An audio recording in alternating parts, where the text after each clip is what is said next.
नमस्कार. आज 10 मे ब्रह्मचैतन्य गोंदवलेकर महाराज आपल्या आजच्या प्रवचनात आपल्याला काय सांगतात ते आपण ऐकूया. श्रीराम.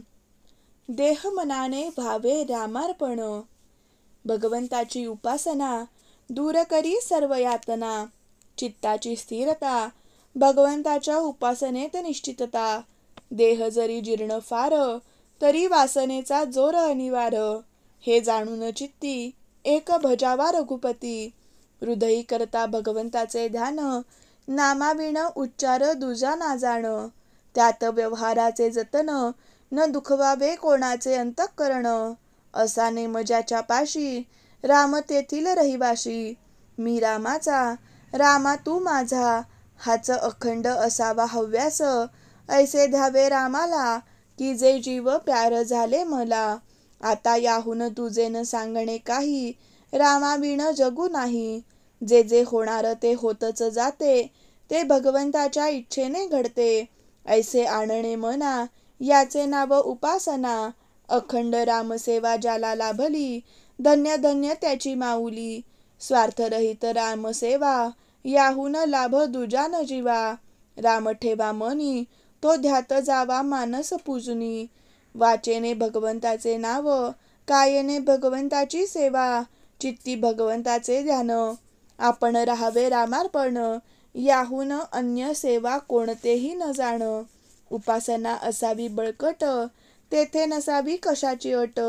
उपासनेचा असावा जोर, ज्याने होईल मन स्थिर. आपले जीवन ज्याचे हाती, त्याची नेहमी ठेवावी संगती. जे जे काही मी करावे, त्याला परमात्मा साक्षी हे जाणावे. मनी न सोडावा धीर, आहे म्हणावे माझा रघुवीर. करावे भगवंताचे चिंतन, होईल स्वतःचे विस्मरण. सर्व आहे रामाधीन, आपण निमित्ताला कारण. रामावर ठेवावे चित्त, जैसे प्रपंची असावे वाटते वित्त. उपासनेचे नर, त्यांनी राहावे खबरदार. आजवर केली भगवंताची उपासना, पुढे त्यात न येऊ द्यावा उणेपणा. सर्वांचे ऐकावे, परी उपासनेपासून दूर न व्हावे.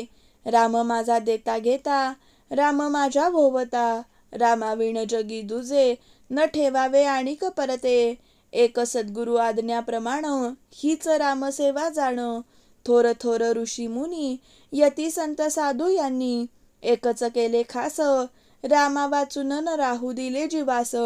ठेवावा रामावर पूर्ण विश्वास, न करावे उपास तापास. उपासनेत राहावे आपण, हेच रामाचे सानिध्य जाण. स्वार्थरहित सेवा, तीच पावे देवाधिदेवा. जे जे होते काही, ते ते राम करतो पाही. हा एकच विश्वास, समाधानाचा मार्ग सत्य खास. जेथे परमात्म्याची सत्ता, तेथे न चाले कोणाचे सर्वथा. म्हणून परमात्मा ठेविल त्यामध्ये, समाधान राखीत जावे. श्रीराम जय राम जय जय राम. श्रीराम जय राम जय जय राम. श्रीराम जय राम जय जय राम.